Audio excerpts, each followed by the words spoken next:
제가 침신대 다닐 때는 내비게이터 훈련을 받으면서 나르는 팬더와 하마라는 그러한 닉네임이 있었었는데요.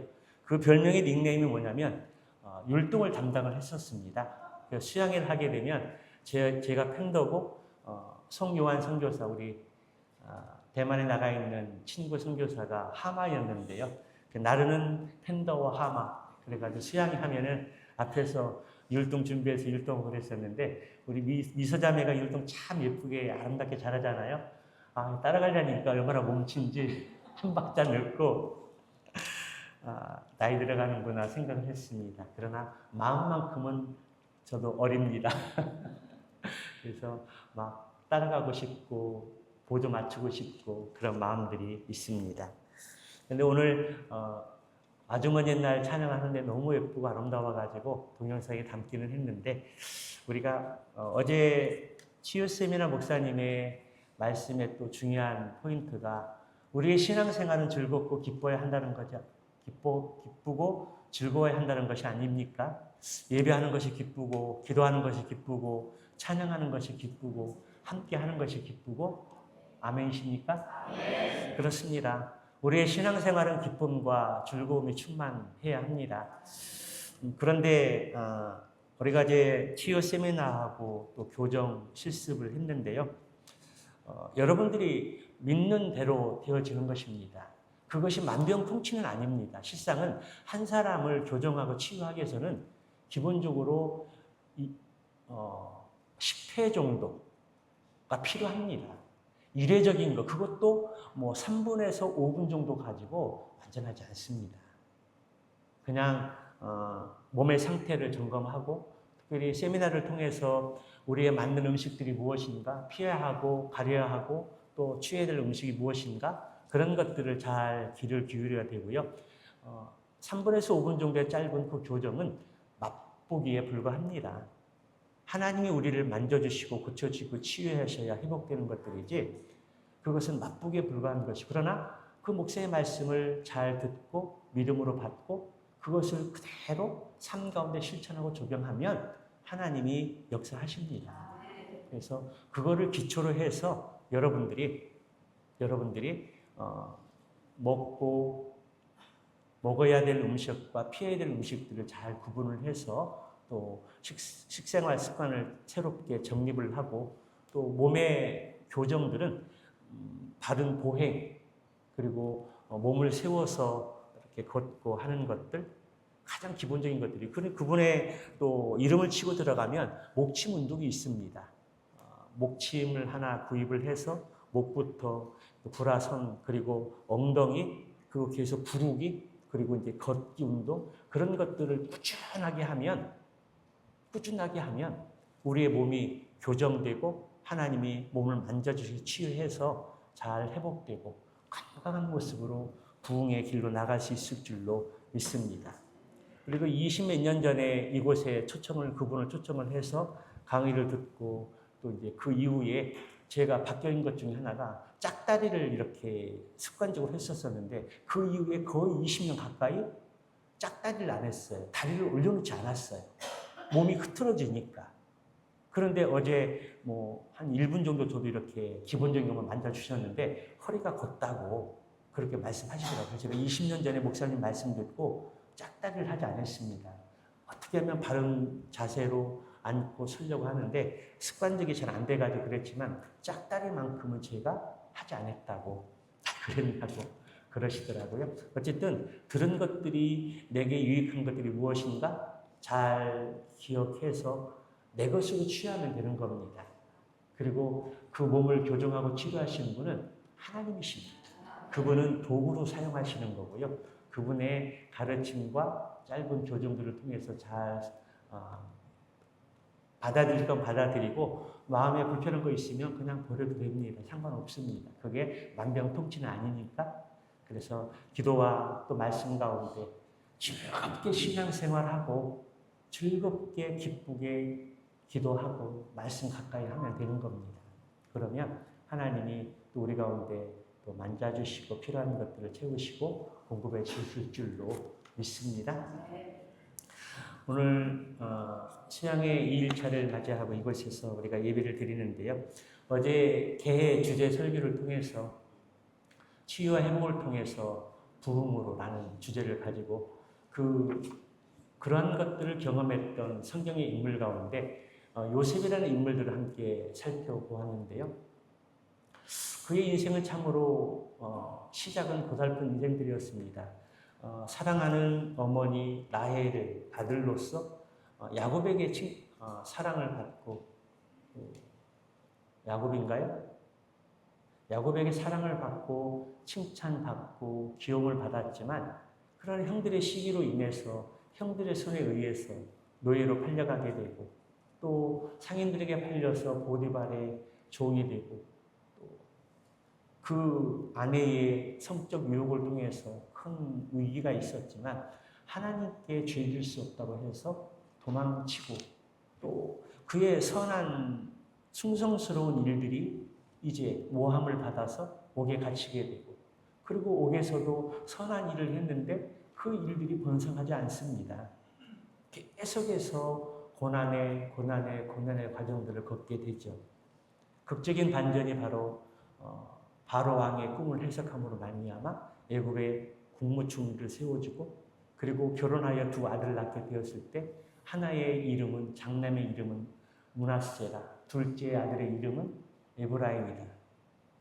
하나님께서 나의 고난을 걷어가시고 아버지의 집에 이 일을 있게 했다라는 겁니다. 아버지의 집에 이 일을 있게 했다라는 것은 형제들에게 미움받고 시기받고 노예로 팔려갔던 그러한 고난의 시간들입니다. 그런데 하나님께서 그런 것들을 므낫세를 낳고 그 모든 고난들을 잊게 하셨고 그리고 둘째 에브라임을 낳게 되었을 때에 에브라임의 이름의 뜻이 무엇입니까? 번성, 창성 그런 의미가 아닙니까? 에브라임을 낳고 하나님께서 자신의 인생을 번성하게 해주셨다는 겁니다. 창대하게 해주셨다는 겁니다. 고난, 그의 어린 시절의 고난, 아픔, 상처들이 치유되고 회복돼서 부흥으로, 번성으로, 창대함으로 나아갔다라는 것입니다. 우리는 요셉의 인생을 보면서 우리 인생들을 살펴볼 때 우리 또한 똑같지는 않지만 어린 시절의 아픔도 있었고 청장년 시절에 그 아픔들이 회복되지 않은 가운데 여기까지 혹은 왔을지도 모릅니다. 치유됐다라고 자신하지만 부스부스 우리 일상의 삶 속에서 드러나고 나타나는 그러한 기질과 성향들이 많이 있습니다. 그렇다면 오늘 치유와 회복을 통한 부흥의 삶으로 나아가야 되는데 어제는 요셉을 통해서 봤다라면 오늘 두 번째 여러분들에게 제시하는 인물은 다윗입니다. 다윗. 그런데 오늘 함께 읽은 사도행전 13장 22절의 말씀에 보면 사울을 패하고 이새의 아들 다윗을 세우니 그가 내 마음에 맞는 자라. 그 이전 성경은 내 마음에 합한 자라. 그가 내 뜻을 이루리라. 엄청난 놀라운 축복의 말씀이 아닐 수 없습니다. 내 마음에 맞고 그가 내 일을 이룰 것이다. 여러분, 다윗이 어떤 사람이었기에 하나님께서 그러한 놀라운 축복으로 그를 세워주셨을까요? 여러분, 그 이유가 무엇입니까? 그렇다면 우리도 그런 인생을 소망하고 그러한 삶으로 나아가야 되지 않을까요? 하나님이 우리 하나하나 개인을 보게 될 때 내 마음에 맞고 내 마음에 꼭 들고 그래서 너를 통해서 나의 일들이 이루어질 것이다. 그러한 놀라운 축복을 우리가 듣고 소망하고 나아갈 수 있다면 우리 인생이 그것보다 큰 축복은 없다라는 것입니다. 그렇다면 다윗이 어떤 인물이었기에 어떤 사람이었기에 그가 이러한 놀라운 축복의 약속을 받고 그러한 꿈을 이룰 수 있었을까요? 첫째는 어린 시절의 다윗의 모습은 존재감이 없는 사람이었습니다. 이스라엘의 초대 왕이었던 사울이 아말렉과의 전쟁에서 하나님께서 진멸하라고 명령하셨는데 그가 불순종했습니다. 아각 왕을 살려두고 좋은 물건을 취하고 하찮은 것들은 다 진멸했습니다. 불순종이죠. 그래서 하나님께서 그가 불순종을 하나님을 떠나게 되었을 때 하나님도 사울을 버리십니다. 그리고 사무엘 선지자에게 이새의 집에 가서 내가 왕을 세울 텐데 그를 이새의 집에 보냈습니다. 이새의 집에 사무엘 선지자가 뜨니까 모두 다 깜짝 놀라지 않았겠습니까? 그리고 방문을 해서 이제 식사의 자리에 자녀들을 초대하는데 다른 7의 자녀들은 다 데리고 왔지만 막내 다윗은 들판에 나아가서 양을 치고 있었습니다. 여기에 지금 모인 네 자녀들이 다냐? 그 전에 이제 그 하나하나를 심사하는데 그 7의 아들들이 사무엘 선지자 앞을 지나가는데 하나님께서 그렇게 말씀하십니다. 내가 택한 사람들이 아니라는 것입니다. 그래서 사무엘 선지자가 이새에게 묻죠.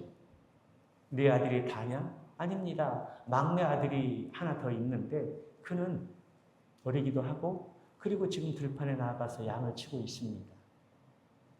그를 데리고 와라. 내가 그가 이 자리에 오기까지 식사하지 않겠다. 부랴부랴 그 막내 아들 다윗을 데려오는데 사무엘 선지자가 다윗을 보는 순간 바로 이가 그라.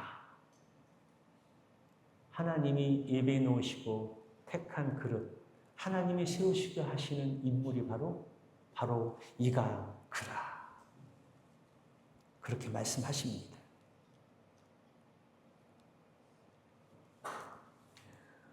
다윗은 양치는 목동이었는데요.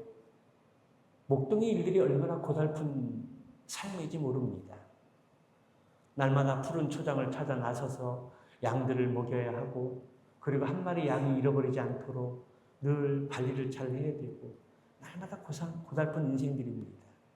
또 밤에는 쌓아놓은 짐승들이 또 습격을 해서 양들을 잡아먹기 때문에 때로는 사자나 늑대나 들깨나 그 무서운 짐승들과 싸움을 하면서 목숨을 잃을 수도 있고 큰 부상을 당할 수 있는 참으로 험악한 직업이었습니다.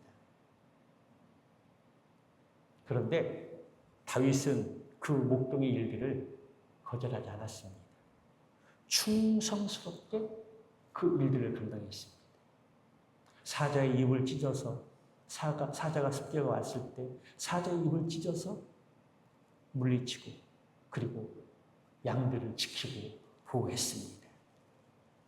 결국 막내 다윗을 불러왔을 때 사무엘은 이가 바로 그라. 하나님이 구별해 택하신 인물이라는 것입니다.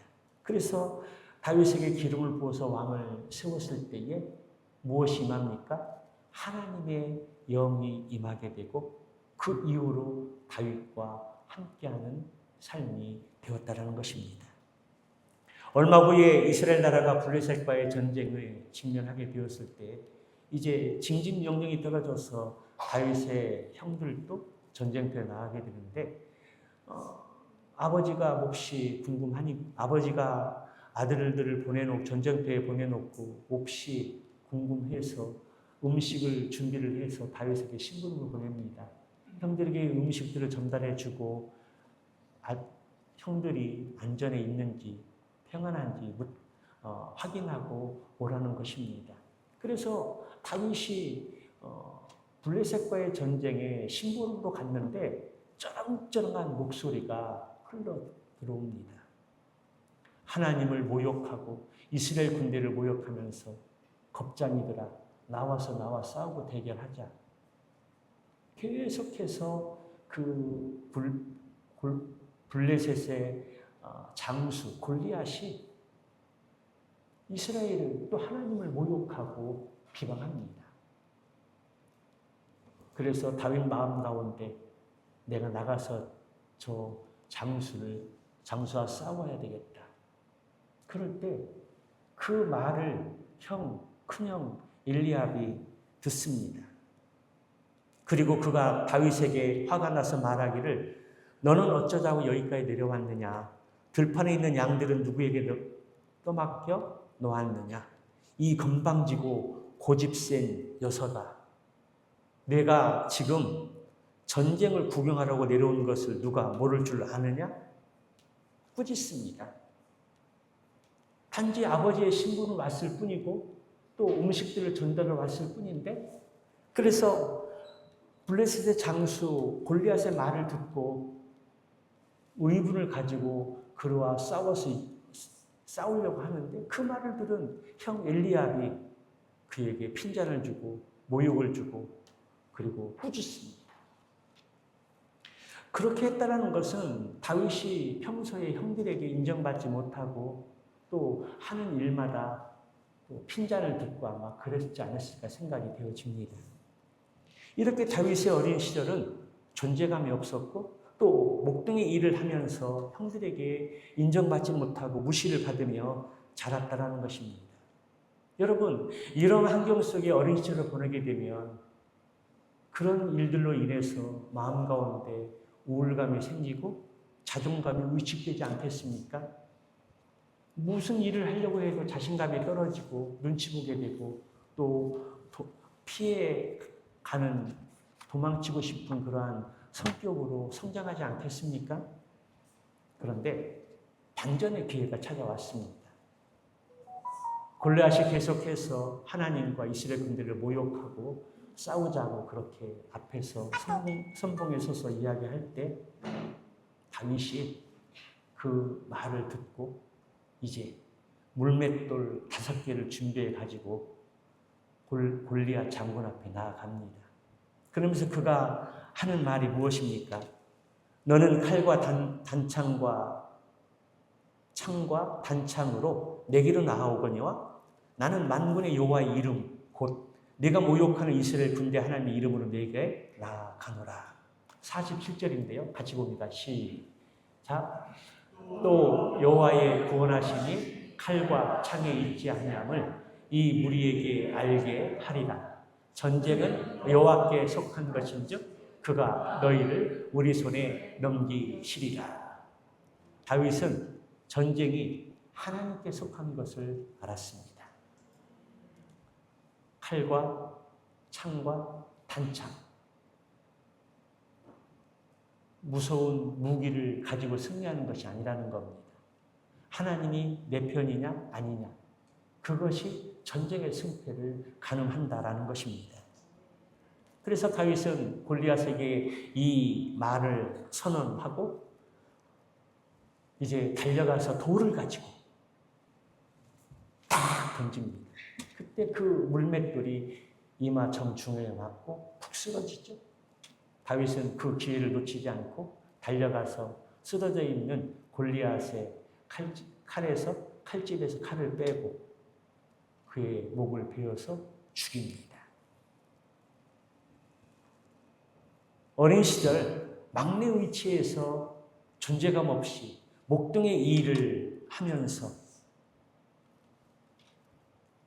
자라왔던 다윗, 자칫 잘못하면 자기 과거의 침체에 빠질 수 있었으나 골리앗과의 싸움에서 승리하고 어느 정도 그 위상을 회복할 수 있었습니다.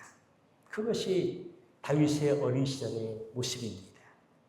두 번째는 청년 시절입니다. 다윗의 청년 시절은 고난의 연속이었습니다. 다윗은 골리앗과의 싸움에서 승리한 후 늘 승리의 길을 걸었지만 그렇다고 곧장 왕의 자리에 오른 것은 아닙니다. 그는 왕이 되기 전에 숱한 고난을 겪을 수밖에 없었습니다. 골리앗과의 싸움에서 승리하고 돌아왔을 때 여인들이 춤을 추면서 노래하기를 사울이 죽인 자는 천천히요 다윗이 죽인 자는 만만이다.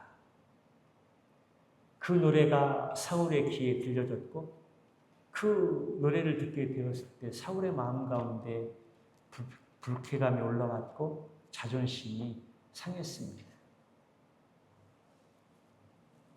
생각할수록 화가 치밀어 올랐다는 것입니다.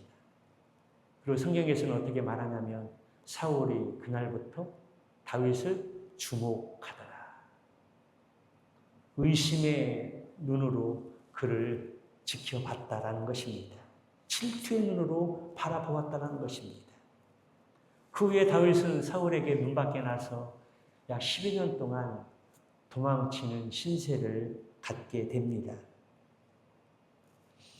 사울이 다윗을 잡아서 죽이려고 하는 그 추격이 끝나지 않자 다윗이 어떤 행동을 합니까? 단신의 몸으로 블레셋에 들어가서 자기를 위장하고 살아갑니다. 어느 날 발각돼서 내가 노래를 통해서 다윗은 천천히요, 사울은 천천히요, 다윗은 만만이라 그런 이야기의 주인공이 아니냐 그렇게 이야기할 때 다윗이 어떻게 합니까? 침을 질질 흘리면서 미친 척하면서 연등해 갑니다. 그때 아기스 왕이 이런 미친 자가 우리에게 어떤 위협의 존재가 되겠느냐 하찮게 여기게 되죠. 가까스로 살아납니다. 또 얼마의 시간이 흐르게 되었을 때 이제 자신의 몸이 이스라엘 병내에 숨을 자리가 없음을 깨닫게 되고 다시 600명의 군사를 이끌고 식솔들과 함께 블레셋에 망명을 합니다. 그리고 이스라엘과의 전면이 펼쳐지게 되었을 때에 우리가 그 지난주 말씀 나누지 못했지만 29장의 말씀에서 방백들이 블레셋의 연합체인 5 방백들이 다윗을 알아보고 다윗을 경계합니다. 이스라엘과 전면전으로 싸우다가 다윗이 마음이 바뀌어서 우리에게 총뿌리를 겨누면 우리가 어떻게 되겠냐라는 것입니다. 그래서 블레셋이 이스라엘과의 전쟁을 다윗이 참여하는 것을 굳고 반대합니다.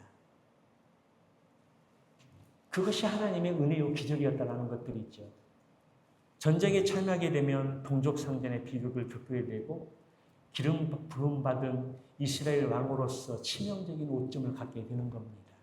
그런데 하나님이 그러한 모든 것들을 막아주시고 또 방백들의 반대에 의해서 전쟁에 참여하지 못하고 이제 자신들의 거주지인 시글락으로 돌아오게 되는 것들이죠.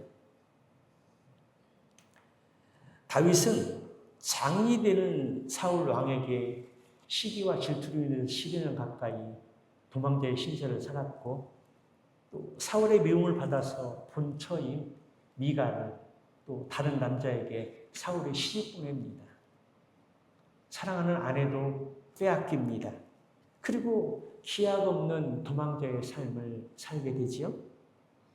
여러분, 이러한 상황 속에서 다윗이 온전한 삶을 살 수 있었을까요? 결국 그렇지 않았을 것입니다. 이러한 상황에 직면하게 되면 어떤 사람들은 극단적인 선택을 할지도 모르는 그런 인생이었다는 겁니다.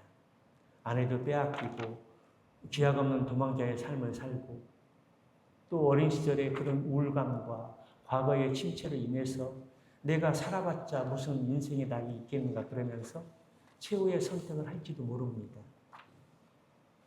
다윗이 그러한 상황에 있었다는 것입니다. 그런데도 다윗은 극단적인 선택을 취하지 않고 고난을 그대로 받아들입니다. 여러분, 다윗에게 이러한 고난이 있었던 이유가 무엇일까요? 그것은 하나님의 섭리 속에서 그로 하여금 지도자의 자리에 올라올 때 철저하게 자신을 의지하지 않고 하나님을 의지하게 하기 위함입니다. 연단 과정 속에서 다윗의 심령 속에 육신적인 것들이 소멸되고 철저히 하나님 뜻에 합당한 그릇으로 빚어가게 하기 위함이라는 사실입니다. 그러한 연단 속에 자기의 약함을 알고 하나님의 크심을 알고 하나님과 깊은 연대감을 길러가기 위한 하나님의 주권적인 섭리가 있었다는 것입니다. 그리하여 그 중심이 하나님께 깊은 무게중심을 둔 하나님의 사람이 될 수 있었던 것입니다. 그리고 훗날 왕위에 올랐을 때에 다윗도 큰 실패를 범하지만 다시 일어설 수 있었고 하나님께 온전히 돌아갈 수 있었던 것입니다. 또 세 번째는 다윗의 장년 시절, 그 시절 또한 순탄하지 않았다는 것입니다. 다윗은 약 17세 정도의 기름 부음을 받아서 왕으로 세워졌고 30살쯤에 통일 왕국을 이루어 진정한 이스라엘의 왕으로 등장합니다. 그리고 40년의 재위 기간을 통해서 이스라엘을 통치하고 영토를 넓히고 나라를 튼튼하게 세워갑니다. 통일 왕국을 이룬 그 이후에 이스라엘이 암몬과의 전쟁을 하게 되는데요. 그렇다면 당연히 왕도 전쟁에 참여해서 제일 앞장서서 군대를 지휘한다든지 아니면 작전을 펴서 또 자신들의 신복들을 내세우는 일입니다. 그런데 암몬과의 전쟁에서 그 전쟁이 길어지자 다윗은 전쟁터에 나가지 않고 요압에게 그 전쟁터를 다 맡기고 그가 무엇을 합니까? 궁궐 안에서 낮잠을 잡니다. 낮잠을 자고 낮잠에서 깨어나서 옥상을 보내다 보니까 먼 곳을 보니까 아름다운 여인이 목욕하는 것들이 눈에 들어옵니다. 그래서 그 여인을 데려오게 해서 간통을 합니다. 그가 덜컥 임신을 합니다. 그런데 이 밧세바의 남편이 누군가 보니까 이스라엘의 개국 공신, 충성스러운 장수 우리아입니다. 참으로 귀한 장수인데 고민에 빠집니다. 휴가를 줘서 집에 보내서 아내와 함께하라고 보냈는데 내 동료들은 지금 전쟁터에서 피를 흘리고 있는데 어떻게 내가 한가롭게 휴가에 가서 즐길 수 있겠느냐. 오히려 왕궁 문지기들과 함께 잠을 청합니다. 다윗이 그러한 전략에 실패하자 요압에게 편지를 보냅니다. 치열한 전쟁에서 죽을 수밖에 없는 선봉에 서서 그를 죽입니다. 살인죄를 범하는 것이죠. 그때 하나님께서 그 모든 과정들을 보시고 선지자 나단을 보냅니다. 비유의 얘기를 통해서 그의 간통죄를 지적을 합니다. 그때 다윗이 하나님이 보낸 선지자 나단의 말씀을 듣고 그거를 부인하거나 거절하지 않습니다. 고꾸라져서 통곡하고 울면서 자백하고 회개하는 것이 시편 51편의 말씀이 아닙니까? 그런데 하나님께서 예언합니다. 네 아들이 죽을 것이다. 네 아기가 죽을 것이다. 하나님 앞에 금식하면서 눈물 흘리면서 기도합니다. 살려달라고. 그런데 밧세바가 낳은 첫째 아들을 거두어 가십니다. 그때 다윗이 어떻게 합니까? 기도할 때는 전심을 다해서 금식하면서 기도합니다. 눈물 흘리면서. 하나님의 아기를 데려갔을 때는 언제 그랬냐는 듯이 수척해진 몸을 씻고 밥을 가져오러 가서 밥을 먹습니다. 그것이 기도의 자세의 모습입니다. 하나님께 자비와 공의를 구할 때는 금식하면서 통곡하면서 매달리는 겁니다. 그리고 결말이 났을 때 하나님의 뜻을 받아들이고 다시 본인의 자리에 돌아가서 일을 하는 겁니다. 어쨌든 고의적으로 우리아를 사망하게 하고 과부된 밧세바를 아내로 맞아들이지만 그가 병사에서 죽고 결국 다윗의 말년이 혼란스럽고 다윗 왕조가 막장으로 가게 되는 그러한 사건과 무관하지 않습니다. 다윗의 재위 기간에 두 번의 반란 사건이 일어나는데요. 첫 번째 반란 사건은 이복 형제들 간에 일어난 반란 사건입니다. 이복 형제 중에 맏인 암논이 이복 여동생 다말을 간음합니다. 다말의 오빠 압살롬이 뿔이 나가지고 식사에 초대해서 그를 암살합니다. 그리고 도망치죠. 그때 다윗의 신복 요압이 중재를 서서 압살롬을 다시 궁으로 황궁하게 합니다. 그런데 이 압살롬은 마음이 돌아섰습니다. 그래서 반 다윗의 세력을 형성을 해서 사람들을 모으고 예루살렘을 성을 침공합니다. 예루살렘 성을 차지하는 겁니다. 그때 다윗은 신발도 신지 못한 채 허겁지겁 도망가면서 궁궐을 지킬 수 있는 궁녀, 후궁들 10명을 남겨놓습니다. 그런데 압살롬이 백주 대낮에 후궁 10명을 간음합니다. 그 당시에 후궁을 취한다는 것은 왕권의 이양을 의미하는 겁니다. 왕권을 차지했다는 것을 선포하는 겁니다. 그러한 참으로 일들이, 참 말 같지 않은 일들이 벌어지지요. 얼마 후에 반란군이 진압이 되고 압살롬이 말을 타고 지나가다가 긴 머리로 인해서 나뭇가지에 걸립니다. 거기에 대롱대롱 매달려 있는데 그를 죽이죠. 1차 반란이 진압이 되어졌는데 압살롬을 추종하던 세바라는 사람이 2차 쿠데타를 일으킵니다. 그렇지만 그 쿠데타도 진압이 되어집니다. 이러한 여러 사건을 겪고 난 후에 궁궐에 있던 다윗, 그는 이제 나라를 지키고 호령하는 멋진 장군, 왕이 아니라 보호 대상자로 분리됩니다. 전쟁에도 참여하지 못하게 되고 그의 권력들이 점점 줄어들게 되고, 그래서 솔로몬을 왕위로 세우고 이제 솔로몬에게 여러 가지 교훈과 유언의 말을 하고 퇴장한 이후에 죽습니다. 다윗은 통일 왕국 이후에 국방을 튼튼히 하고 나라를 넓혀서 이방 지역들을 점령을 하고 그 나라로부터 조공을 받고 이스라엘의 위상을 높이지만 밧세바의 사건으로 인해서 그의 후반부의 인생은 참으로 파란만장한 인생의 삶을 살 수밖에 없었습니다. 어린 시절에 전제금 없는 삶, 청년 시절에 고난의 연설이었고 장년의 시절에 왕의 위치에서 이제는 모든 염려, 근심, 걱정을 다 떨쳐버리고 왕의 위치에서 대접받고 존중받고 편안하게 살면 제일 좋을 텐데 그 인생은 중년에도 끝이지 않습니다. 더 파란만장한 삶을 삽니다.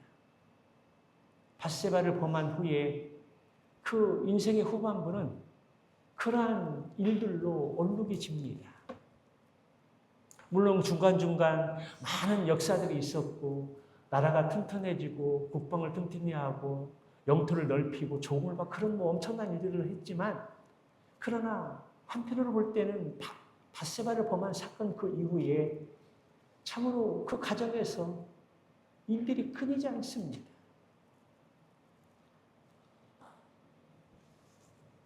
그런데도 성경은 오늘 본문의 말씀을 통해서 사울을 패하시고 이새의 아들 다윗을 세우니 그가 내 마음에 맞는 자라. 그를 통해서 내 뜻을 이루어갈 것이다. 참으로 놀라운 말씀을 해주십니다.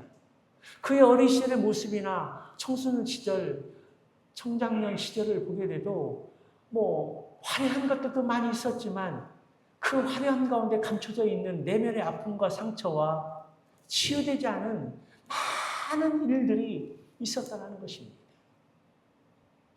그런데 이스라엘의 역대 왕들 가운데 최고의 왕으로 다윗을 꼽고 있고, 오늘 본문의 말씀에서 하나님이 다윗을 만나니 내 마음에 합한 자이고 그가 내 뜻을 이룰 것이다, 이런 놀라운 칭찬을 합니다. 여러분, 그 이유가 무엇일까요? 어떻게 그러한 칭찬을 받고 그렇게 세움을 받고 이스라엘의 국기를 보게 되면 흰 바탕에 파란 줄이 있고 별 하나가 있잖아요. 그 별이 바로 다윗을 상징하는 겁니다. 그 중동 그 지역을 이스라엘이 통일할 거라는 메시지입니다. 거기에 상징적인 인물이 바로 별을 상징하는 다윗입니다. 그만큼 이스라엘의 국기에도 다윗을 상징하는 별이 그려져 있고 그 중동 지역을 통일하는 비전을 가지고 있게 되는데 어떻게 다윗이 하나님 마음에 합한 자이고 그리고 그거를 통해서 내 뜻을 이룰 것이다라는 놀라운 약속의 말씀을 받을 수 있을까요? 여러분, 그 이유가 무엇입니까? 궁금하지 않습니까? 그의 어린 시절이나 청소년 시절이나 청장년 시절을 보더라도 물론 화려한 것들도 있었지만 내면 속에 감추어진 아픔과 상처는 여전히 존재했습니다. 그래서 그 인생의 마지막까지 파란만장한 삶을 살다가 보호 대상자로 분리되고 그 영향력은 점점점 축소되다가 왕위를 이양하고 죽습니다. 그런데 어떻게 내 마음에 합한 자요 그를 통해 내 뜻을 이룰 것이다 말씀하셨을까요? 몇 가지 이유가 있는데요. 첫째는 하나님을 향한 마음입니다. 다윗의 주변은 늘 변화무쌍했지만 변치 않는 한 가지 일이 있었습니다. 끊이지 않는 아픔과 고통과 상처와 과거의 침체로 인해서 늘 그의 발목을 붙잡고 있었지만 그 변하지 않는 한 마음이 있었다는 겁니다. 그것이 시편 27편 4절의 말씀인데요. 우리 한번 같이 보도록 할까요? 같이 봅니다. 시작. 내가 여호와께 바라는 것 한 가지 일, 그것을 구하리니 곧 내가 평생에 여호와 집에 살면서 여호와의 아름다움을 바라보며 그의 성전에서 사모하는 그것이라. 그 인생의 어려운 아픔과 고난과 상처들이 있었지만 그 마음 가운데 하나님을 향한 고백과 하나님을 향한 마음이 있었다는 겁니다. 그것이 무엇입니까? 궁궐에서 사는 것보다 평생에 여호와의 집에 살면서 여호와의 아름다움을 보는 겁니다. 성전을 사모하는 삶입니다. 무엇을 이야기하는 것일까요? 우리가 힘들고 어려운 고달픈 인생이지만 과거의 아픔과 상처와 침체로 인해서 어려운 인생의 길이 가고 있지만 우리의 마음 가운데 하나님 향한 변하지 않는 소원이 있어야 한다는 겁니다. 그것은 뭡니까? 하나님의 성전을 사모하는 마음. 궁궐에 사는 것보다 하나님과 함께 하면서 영원히 하나님의 집을 바라보면서 성전을 사모하는 삶. 이것이 다윗의 고달픈 인생의 삶 속에서도 그가 이 소망을 놓지 않았을 때 이것을 인해서 하나님 마음에 합한 자였고 그를 통해 하나님이 이루어질 것이라고 약속해 주고 있습니다. 다윗이 가장 두려웠던 것도 하나님과의 관계가 끊어지는 것입니다.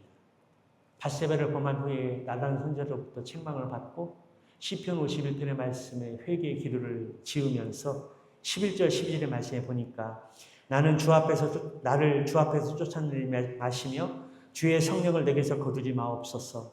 주의 구원의 즐거움을 내게 회복시켜 주시고 자원하는 심령을 주사 나를 붙드소서. 구약의 시대는 불순종하고 죄를 지면 성령이 떠나갔습니다.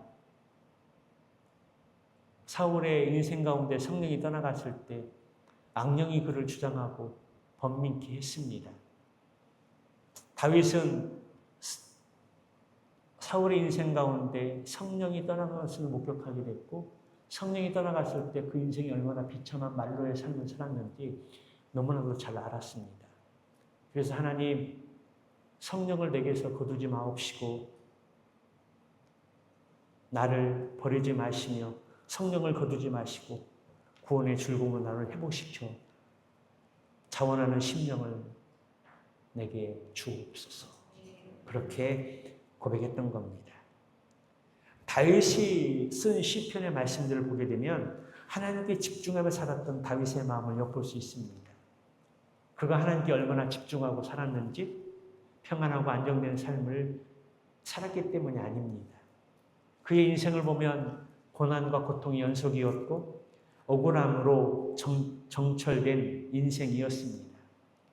기가 막힌 웅덩이와 사망의 음침한 골짜기에도 하나님을 노래하고 찬양함을 멈추지 않았습니다. 그렇습니다.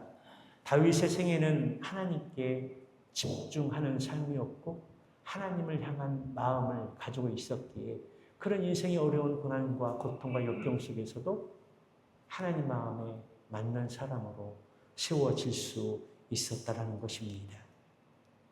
두 번째는 선한 능력으로 승리하였습니다. 다윗의 생애를 보면 그를 주변에서 돕는 사람들도 많이 있었지만 정적들도 너무나 많이 있었습니다. 그런데 한 번도 원수들을 향해서 정적들을 향해서 악으로 행하지 않았다라는 것입니다. 악으로 악을 갚지 않고 선으로 악을 대했을 때 하나님께서 악인들을 물려주시고 다윗을 승리하게 하셨습니다. 여러분, 혈기왕성한 청년 다윗이 어떻게 그런 원리를 알았을까요?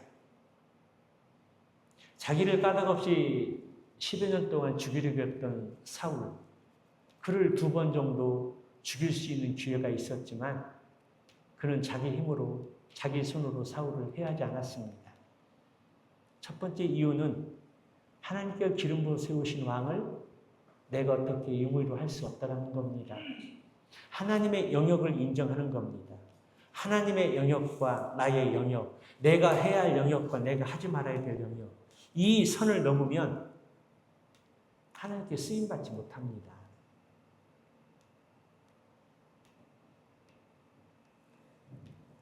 그리고 그는 그래서 보복하지 않았습니다. 악으로 악을 갚지 않겠다는 원칙을 지켰던 것입니다. 훗날 사울이 전쟁에 죽음을 당하게 되었을 때에 기뻐하거나 좋아하지 않고 오히려 슬퍼하며 통곡하며 울었습니다.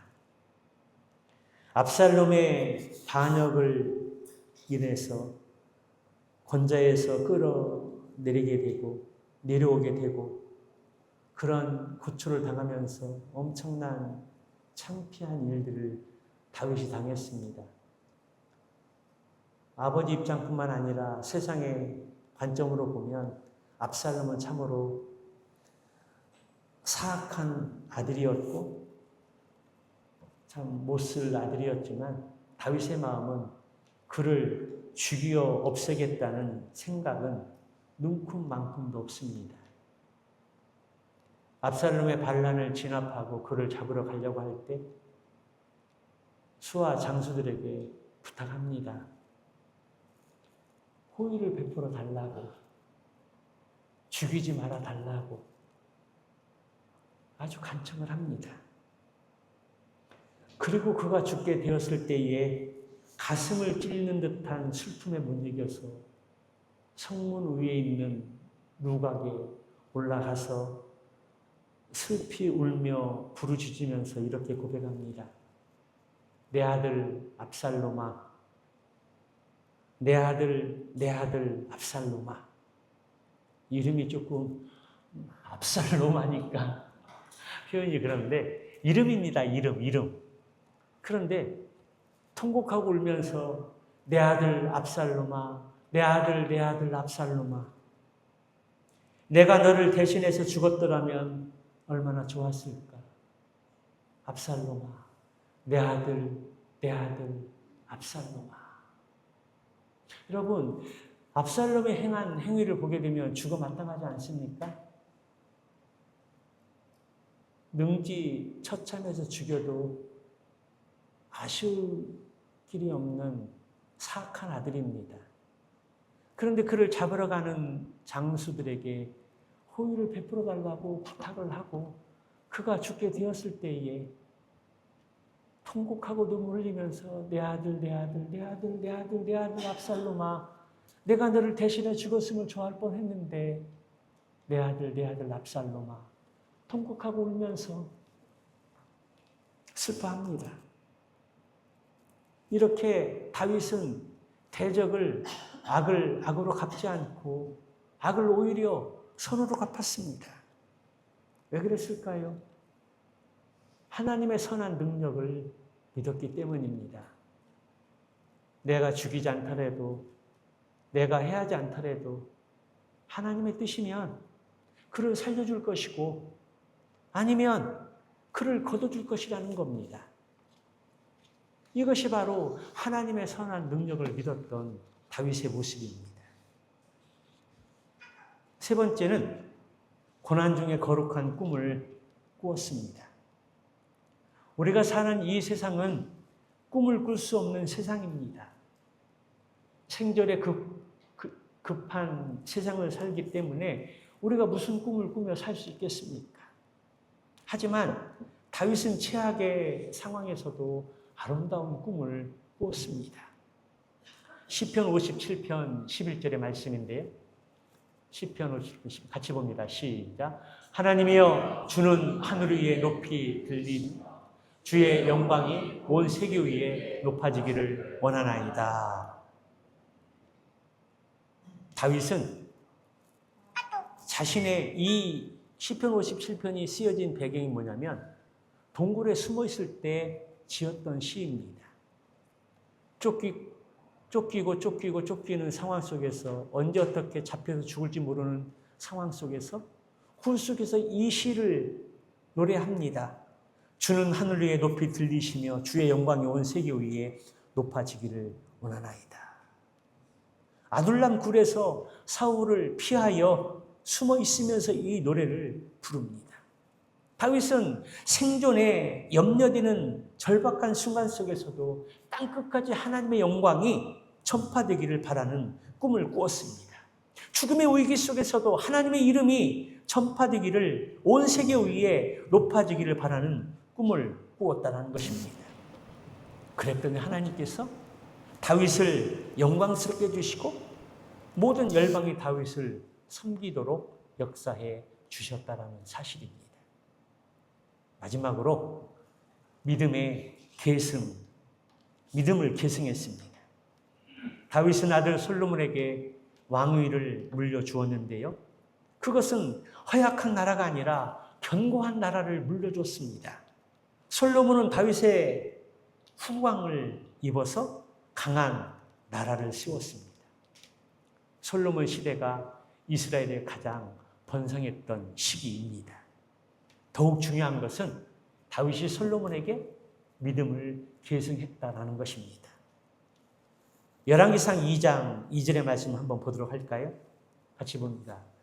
시작. 내 하나님 여호와의 명령을 지켜 그 길로 행하여 그 법률과 계명과 율례와 증거를 모세의 율법에 기록한 대로 지키라. 그래야면 내가 무엇을 하든지 어디로 가든지 형통할지라.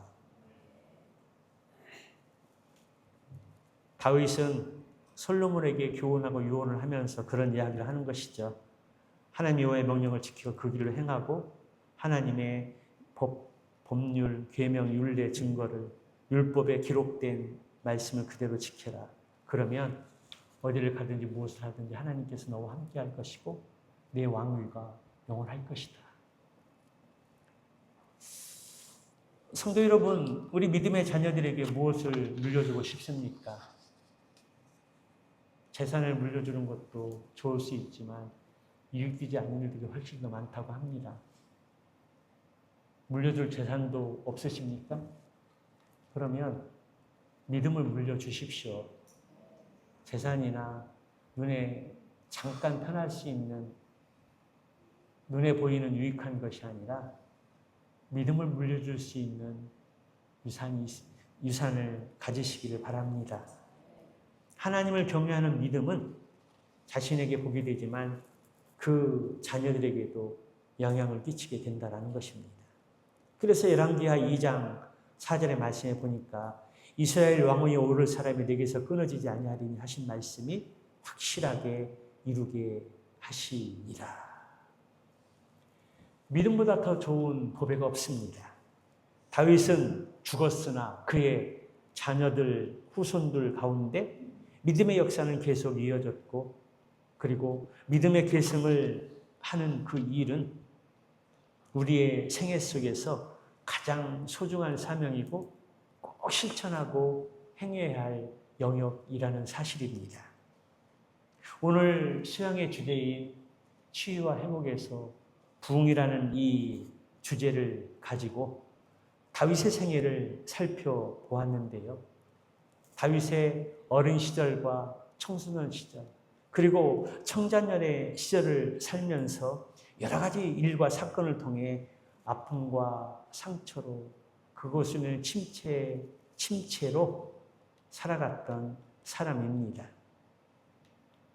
그런데 어떻게 그가 그 아픔과 상처를 치유하고 회복해서 다시 부흥으로, 번영으로 나아갈 수 있었을까요?